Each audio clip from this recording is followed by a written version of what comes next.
प्रभूचा गौरव असो आत्ता आणि सदा सर्वदा. आत्ता आणि सदा सर्वदा प्रभूचा गौरव असो. मानवी जीवनाला अर्थ कशामुळे प्राप्त होत असतो? संपूर्ण सर्वस्व वाहावं अशा प्रकारचं काहीतरी मौल्यवान माणसाला सापडणं आवश्यक असतं. हे जेवढ्या लवकर सापडेल तेवढ्या लवकर त्याच्या जीवनाला अर्थ प्राप्त होत असतो.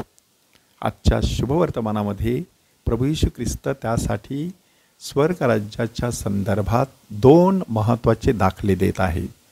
पहिलं दाखलं आहे शेतात लपविलेली ठेव, की स्वर्गाचं राज्य शेतात लपवलेल्या ठेवीसारखं आहे.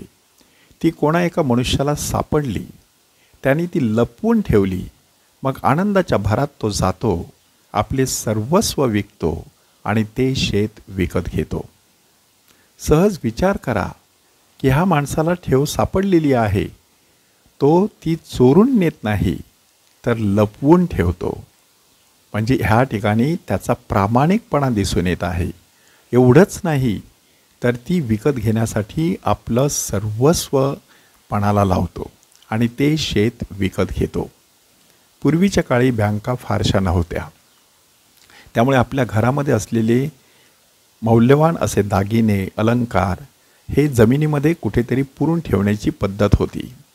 आणि मग एखादी धाड पडली की संपूर्ण गाव ओसाड पडायचं. ते परतायचं त्यावेळेला सगळीकडे तोडमोड झालेली आहे आणि सगळं काही उद्ध्वस्त झालेलं आहे असं दिसून यायचं.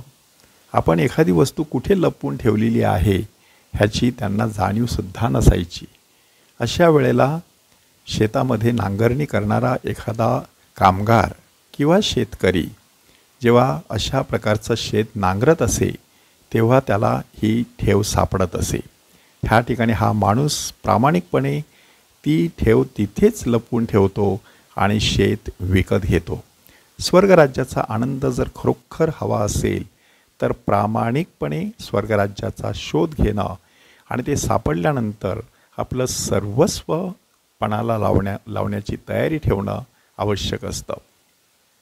दुसरा दाखला देण्यात आलेला आहे की स्वर्गाचं राज्य चांगल्या मोत्यांचा शोध करणाऱ्या कोणा एका व्यापाऱ्यासारखं आहे. त्याला एक अतिमौल्यवान मोती आढळले, मग त्याने जाऊन आपले सर्वस्व विकले आणि ते मोती विकत घेतले. ह्या ठिकाणी व्यापारी शोध घेतो, त्याला मौल्यवान मोती सापडतो, त्यासाठी तो आपलं सर्वस्व विकण्यास तयार होत असतो. मुंबईतील काही मित्र मिशन भागामध्ये फेरफटका मारण्यासाठी आलेले आणि संध्याकाळी परतताना एकाची 4 व्हीलर कार अचानक पंक्चर झाली. त्याचे सर्व मित्र त्याला सांगू लागले, कार इथेच ठेव, आपण जाऊ आणि 1-2 दिवसांनी येऊन आपली कार घेऊन जाऊ. परंतु ह्या माणसाने हट्ट धरला की मला आज रात्री इथेच कुठेतरी राहायचं आहे, माझी कार दुरुस्त करून घेऊनच मी उद्या सकाळी निघेन. मित्रपरिवार मुंबईला परतला. हा माणूस एका गावामध्ये मदतीसाठी गेला. एका कुटुंबाने त्याचं स्वागत केलं, त्याला जेवढी मदत लागेल तेवढी मदत केली. त्याची कार दुरुस्त झाली. पण दरम्यानच्या काळामध्ये त्याला अतिशय मौल्यवान असं काहीतरी आढळलं. शुद्ध हृदयाची माणसं, अतिशय गरीब अशी माणसं, त्यांना खूप मदतीची गरज आहे हे त्याने जाणलं आणि तिथेच निर्णय घेतला, आत्ता मुंबईला परतायचं नाही, आत्ता आपलं संपूर्ण आयुष्य इथेच घालवायचं. त्याने आपलं सर्वस्व विकलं.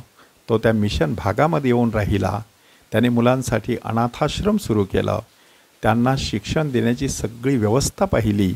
आपल्याकडचा सगळा पैसा अडका पणाला लावून गोरगरिबांची सेवा करत असतानाच त्याने ह्या मिशन भागामध्ये आपला देह ठेवला.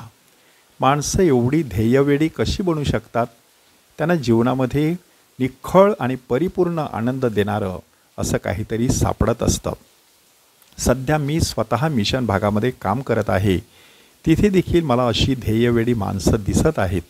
पूर्वी असे मिशनरीसुद्धा होऊन गेलेले आहेत की ज्या मिशनऱ्यांनी आपलं घरदार सोडलं, परदेशातील राजमहालासारखी मोठी मोठी घरं सोडली आणि ते आपल्या मिशन भागामध्ये आले तिथेच त्यांनी आपला देह ठेवलेला आहे.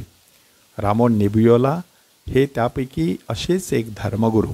अशी कितीतरी उदाहरणं आपल्याला देता येतील. ह्या सर्वांमधून आपण काय शिकायचं की आपल्याला खरोखरच सर्वस्व वाहता येईल असं मौल्यवान काही जीवनात आढळलेलं आहे का? ते आढळावं आणि ते जाणून घेण्यासाठी किंवा ते आपलंसं करण्यासाठी आपल्याला सर्वस्व देता यावं अशी कृपा परमेश्वराकडे मागूया. प्रभूचा गौरव असो आत्ता आणि सदा सर्वदा. आत्ता आणि सदा सर्वदा प्रभूचा गौरव असो.